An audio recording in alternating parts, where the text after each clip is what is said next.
$18 billion. It's a sum so vast, it almost feels abstract. We're not just talking about a lot of money, we're talking about a figure that reshapes reality. It's enough to run an entire country like Iceland for a year, funding everything from their schools to their healthcare, every single government salary, every single piece of infrastructure. Or, if you're a sports fan, imagine buying every single NFL team, all 32 of them, and still having billions in change left over to build a few new stadiums. Even more mind-boggling, you could write a $500 check for every single man, woman, and child in Saudi Arabia. But here's the kicker. One man, a quiet, unassuming billionaire from that very nation, just gave that exact amount away. Not a small portion, not a little bit for a pet project, but 90% of everything he owns. And he's not a historical figure from a textbook. He's still alive, still breathing, still watching what happens next. Or, you know, most mega donations, those eye-watering sums that make headlines, usually happen in one of two ways. The first is the most traditional, the posthumous donation. This is a legacy left in a will, where a fortune is transferred to charitable causes only after the donor has passed away. It's a final act of generosity, a signature on history, but one the benefactor never gets to see in action. Then you have the model pioneered by modern titans like Bill Gates and Warren Buffett with their giving pledge. This isn't a transfer of current assets, but a promise, a powerful commitment to give away the majority of their vast fortunes over the course of their lifetimes and beyond. It's a powerful statement of intent, but it's fundamentally about future wealth. The money is channeled over decades, often through massive foundations, while the donor remains in control of their fortune and their prominent place on the world's rich lists. But there is a Saudi billionaire who did something radically different. He chose a third path, one that combines the finality of a will with the vitality of life. He didn't just pledge his future wealth, he signed over nearly his entire current fortune in a single, decisive act. While still very much with us, still driving the same old Camry he's probably had for decades, no flashy sports cars for this guy, he legally transferred 90% of everything he owned. It wasn't a deathbed promise or a long-term pledge spread over decades. It was a conscious living decision to give it all away right now and then step back to watch what happens next. Today, we're going to follow that money. We'll trace its incredible journey, where it came from, how it grew from humble beginnings, where it's going now, and perhaps most importantly, whether a sum as monumental as $18 billion can genuinely move the needle, can actually make a tangible difference in a nation that's simultaneously one of the richest on earth and, paradoxically, one of the most unequal. We're talking about a story of wealth, faith, and a radical act of generosity that defied expectations and left even his own lawyers scratching their heads. So who is this Sulaiman bin Abdul Aziz Al Rajhi? His name might not be as globally recognized as a Gates or a Buffett, but his story is extraordinary.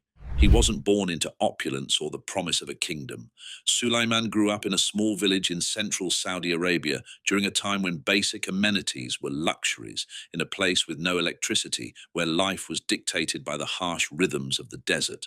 The world was small, and survival was the primary occupation. His entrepreneurial journey began at the roadside, selling dates to travelers.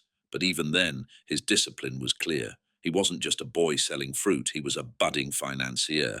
By the age of 13, his remarkable knack for numbers and meticulous record-keeping made him the unofficial family bookkeeper, tracking every coin with precision.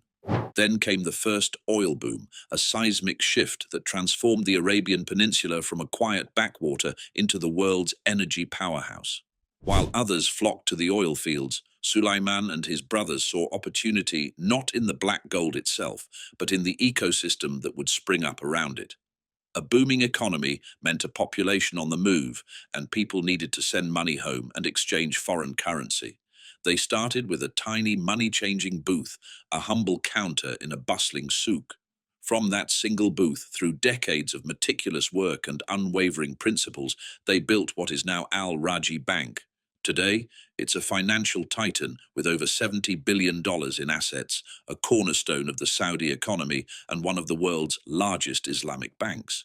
Yet, as his empire grew to unimaginable heights, the man himself remained remarkably almost stubbornly, unchanged. He is known to wear a simple thobe until it frays at the edges, eat at the staff canteen alongside his employees, and fly economy, even when his own bank was chartering private jets. Friends and colleagues speak of his profound frugality, noting he keeps a scrap of paper in his pocket to tally every single halal rial spent throughout the day. This isn't just about saving money, it's a deeply ingrained philosophy of stewardship, a belief that wealth is a temporary trust from God. It's this ascetic frugality that makes the $18 billion figure so surreal. How could a man who never acted rich give away such an astronomical sum? Because in his mind, he didn't just accumulate wealth, he accumulated it knowing, perhaps from the very beginning, that it was never truly his to keep. Now let's look at the canvas for this generosity: Saudi Arabia. To an outsider, the kingdom can feel like two different countries occupying the same space. You have the shimmering, futuristic skyline of Riyadh, a city of glass towers and giga projects, a symbol of a nation hurtling towards a high-tech future. Yet a short drive outside these glittering hubs reveals a different reality, where the landscape is more modest and the struggle for basic resources is still real for many. Saudi Arabia is in the midst of unprecedented change, spearheaded by Vision 2030, an ambitious multi-trillion-dollar plan to diversify its oil-reliant economy.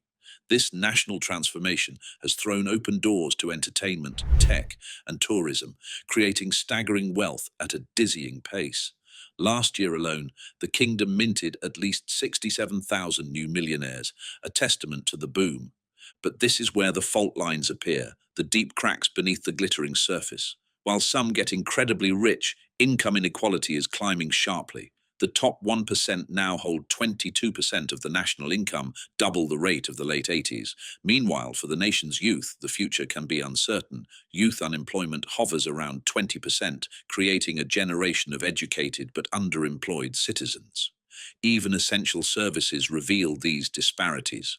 Public schools are free but often overcrowded and under-resourced. State hospitals are functional for routine care, but complex or specialized procedures can mean waiting lists that stretch for months, a delay that can be the difference between recovery and decline. These are the cracks that philanthropy has traditionally helped to fill, largely through zakat, the mandatory 2.5% charitable contribution required of all Muslims. But Sulaiman Al Rajhi's decision to give away 90% didn't just meet this requirement, it shattered the ceiling, setting a new, unimaginable benchmark for generosity in the modern age. In 2011, at 79 years old, Sulaiman Al Rajhi suffered a heart scare. It was a stark reminder of his mortality. For a man of deep and abiding faith, this was not just a medical event. It was a call to action, a signal that it was time to finalize his life's ultimate purpose. Shortly after, he summoned his sons to a simple basement room, a setting as humble as his own lifestyle, and pulled out a 12-page document. "I want to give it all," he declared, meaning a staggering 90% of his fortune. His sons were in awe of the spiritual magnitude of the decision. His lawyers were terrified by the financial logistics. This was an unprecedented act. It wasn't cash sitting in a vault. It was a vast, complex portfolio with the majority held in publicly listed stock in Al Rajhi Bank. Transferring or selling such a colossal stake at once could trigger a market panic, tanking the share price, wiping out value for millions of smaller shareholders, and potentially jeopardizing the stability of one of the nation's largest and most important financial institutions. They warned him of catastrophic ripple effects, of regulatory nightmares, and of the chaos it could unleash on the Saudi stock market. But Sulaiman, the same shrewd visionary who built an empire from a single money-changing booth, wasn't deterred. He listened patiently, then quietly rewrote the plan. His revised strategy was brilliant in its simplicity and foresight. First, he would phase the sale of his shares over 10 years, a slow, methodical liquidation that would prevent market shock and keep the stock price stable. The market wouldn't even notice. Second, he mandated that all proceeds be routed to a new trust, an endowment or waqf with an ironclad charter. It could only fund verified charities. There would be no personal gains, no hidden family benefits, no loopholes. Third, and perhaps most ingeniously, he capped annual disbursements at 10% of the endowment's total value. This wasn't to hoard money, but to foster sustainable giving and prevent what he called lazy giving, the practice of simply throwing money at problems. This cap would ensure organizations would still need to actively demonstrate their effectiveness and impact year after year, and so the Sulaiman Al Rajhi Endowment quietly began its work. Roughly $1.8 billion flowed into charitable causes each year, and the markets barely blinked. The pledge remained a closely guarded secret for over a decade until Forbes magazine unearthed it in 2022. Overnight, the quiet, frugal billionaire became the biggest living donor in Middle Eastern history. So where does $1.8 billion a year actually go? The private foundation doesn't publicize every grant, preferring to work quietly, but a clear picture emerges from audited snippets and public announcements. The money is strategically channeled into four major buckets, each designed for maximum impact. First, education. The endowment awards 6,200 university scholarships annually, with a remarkable 70% earmarked for women, a powerful investment in gender equality and social mobility. It also funded a new $400 million campus for the Technical and Vocational Training Corporation. This isn't just about theory. It has already graduated 14,000 certified welders, programmers, and technicians, individuals armed with tangible skills for a modern economy ready to build lives and support families. Next, health. A $700 million network of rural clinics branded Tibwa offers low-cost, high-quality dialysis and diabetes care, bringing critical services to underserved communities far from the major cities. Recognizing the power of preventative care, the endowment deployed a fleet of mobile mammography trucks. These clinics on wheels reached 130,000 screenings last year, leading to a 28% increase in early breast cancer detection. That number represents thousands of mothers, sisters, and daughters given a fighting chance. Then, microfinance. Leveraging its banking roots, the endowment recapitalized its microfinance arm with an innovative, faith-inspired twist. It forgives all interest for borrowers who repay their loans within 12 months. With an average loan of 18,000 rials, about $4,800, the program empowers small entrepreneurs to start businesses, a small shop, a delivery service, a craft workshop. The result is a phenomenal 96% repayment rate, creating a virtuous cycle of sustainable livelihoods, one small loan at a time. Finally, water and sanitation. In a desert nation, water is life. The endowment invested heavily in desalination units for 400 villages in the arid Jazan and Asir regions. The change has been dramatic. Locals joke that Sulaiman's pipes turned their green moonscape into thriving farms, boosting local food security and creating new economic viability in once barren areas. It's not just charity, it's economic rejuvenation. Independent economists estimate that for every dollar the endowment spends, it generates $1.60 in GDP through direct employment, local consumption, and multiplier effects. Sulaiman Al Rajhi's act didn't just make headlines, it sent powerful ripples through the gilded, often insular circles of the Middle Eastern super-rich, challenging long-held perceptions about wealth and sparking a new kind of peer pressure.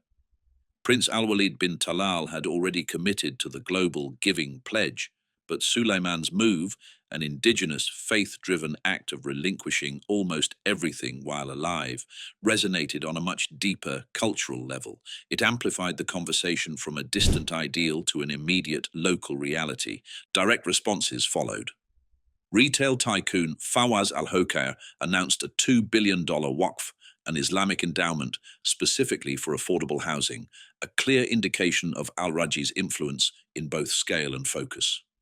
Even the younger tech founders, the new generation of Saudi billionaires, are feeling the shift in expectations.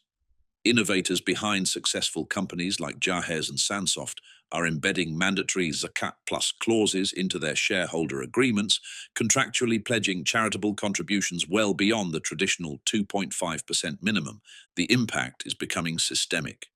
In a groundbreaking move, the Saudi Stock Exchange is now drafting rules to officially allow Waqf shares, shares permanently designated for charity, without donors losing their crucial voting rights.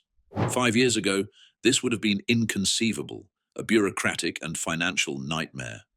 Sulaiman's single act didn't just move money, it moved the Overton window of what enough charity looks like. It transformed a quiet private obligation into a powerful public statement of purpose, creating a new gold standard for philanthropy in the region. No philanthropic act of this scale is without its critics, and three red flags are often raised when discussing Al Rajhi's endowment. First, there's the issue of concentrated power. When one private endowment controls such vast sums, it inherently concentrates decision-making power, bypassing democratic input. Decisions on which hospitals get life-saving equipment, which regions get vital infrastructure, or which students get scholarships are made by a small board, without a public vote. This raises legitimate questions about accountability and transparency. Second, there are the religious optics. While many praise his generosity, some hardline clerics have called the highly publicized 90% donation showing off, citing Quranic warnings against ostentatious giving. The debate is ancient. Should charity be a silent private act between an individual and God, or can it serve as a public example to inspire others? Sulaiman's response to this is characteristically simple and direct. I signed the papers. Allah judges the heart. For him, the intention is paramount, and the public nature of the gift is a necessary consequence of its scale. The third, and perhaps most significant criticism, is that this $18 billion is ultimately a structural band-aid. While colossal, the entire sum equals only about 2% of Saudi Arabia's annual state budget. The endowment can fund incredible projects, build clinics, and grant scholarships, but it cannot replace core government responsibilities like funding the national pension system, overhauling public education, or insulating the entire economy from volatile oil prices. Philanthropy can complement and patch holes, but it cannot substitute for robust, equitable state planning. Still, the symbolic impact remains undeniable.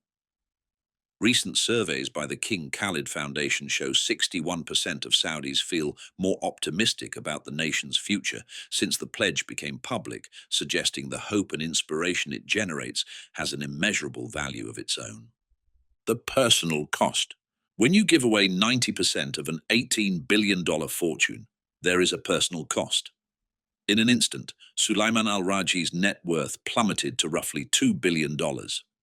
He willingly stepped down from the pinnacle of global wealth, no longer a fixture on the world's coveted rich lists. For many, this would be an unthinkable ego blow, a voluntary fall from a position of immense status and power. Does he regret it? The thought seems absurd to him. He still owns vast farmlands and a 3% sliver of the bank he co-founded, a fortune that is still immense by any normal standard. His sons now manage the vast corporate operations, allowing him to embrace a life of profound simplicity and spiritual devotion.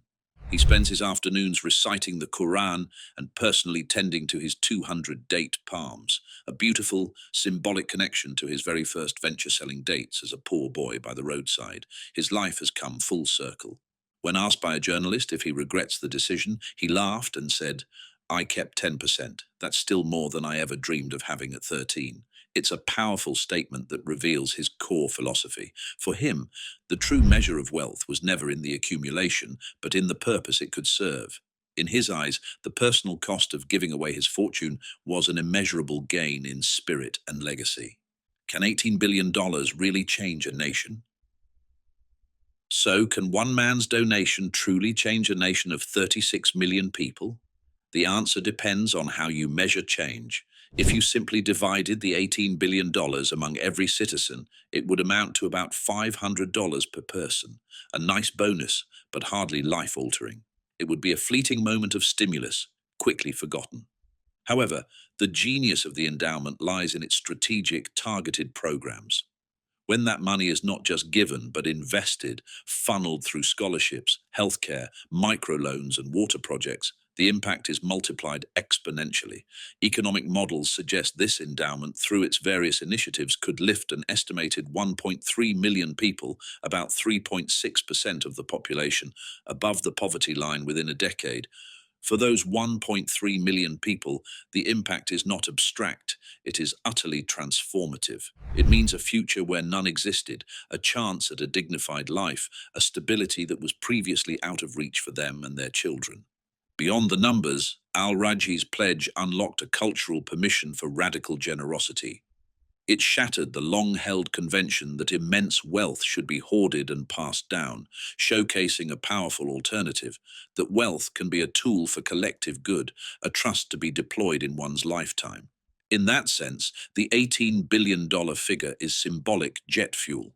It ignites conversations in boardrooms and family homes, and it shifts the entire narrative around wealth and responsibility, proving that true, lasting change often begins with a single courageous act of conviction. Do you think private mega-philanthropy is heroism or ego-run math? Drop your take below, and if you want more stories that make spreadsheets feel cinematic, smash subscribe.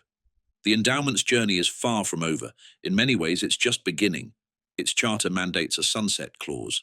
Every single dollar must be spent within 30 years of Sulaiman Al Rajhi's passing. This ticking clock forces the foundation to make bold, sometimes risky bets, prioritizing impact over perpetual existence. For instance, the foundation has already launched a $300 million fund for startups completely outside the oil sector, directly contributing to the nation's goal of economic diversification. An early investee, a drone-spraying agri-tech firm, is showing how it can cut pesticide use by 40%. If scaled, the environmental and health dividend alone could be massive. However, spending down a fortune this fast presents its own challenges. Local NGOs are already starting to complain of grant indigestion, the sheer difficulty of absorbing and effectively using such a high volume of funds without compromising program quality. This creates a critical dilemma for the next generation. Sulaiman's grandson, Abdul Rahman, the designated next board chair, faces a difficult choice. Should he slow down disbursement to ensure quality and prevent waste, or should he prioritize speed and invest heavily in building the administrative capacity of the recipient charities themselves? The future of this $18 billion legacy will be defined by these crucial strategic choices. Al Rajhi's spend-down model offers a fascinating comparison to other mega donors on the world stage. Western philanthropists like Mackenzie Scott and the late Chuck Feeney have also championed models of speed and urgency, aiming to give away their fortunes as quickly as possible. In stark contrast, Middle Eastern philanthropy has historically favored perpetual endowments, or waqfs, which are designed to generate a steady income forever, preserving the principle for eternity. Al Rajhi's model, however, is a brilliant and culturally significant hybrid. He imported the Western concept of time-bound urgency, but filtered it through the traditional Islamic framework of a waqf. This fusion is revolutionary. Scholars at Oxford Centre for Islamic Studies have already dubbed it the first hybrid waqf, a new model that blends the eternal intention of a traditional endowment with the finite, impact-driven urgency of a modern foundation. If this hybrid model proves successful over the next few decades, expect to see copycats and adaptations across the Islamic world, from Indonesia to Morocco. Sulaiman Al Rajhi's greatest legacy might not just be the billions he gave away, but the entirely new blueprint he created for purposeful, effective, faith-driven philanthropy.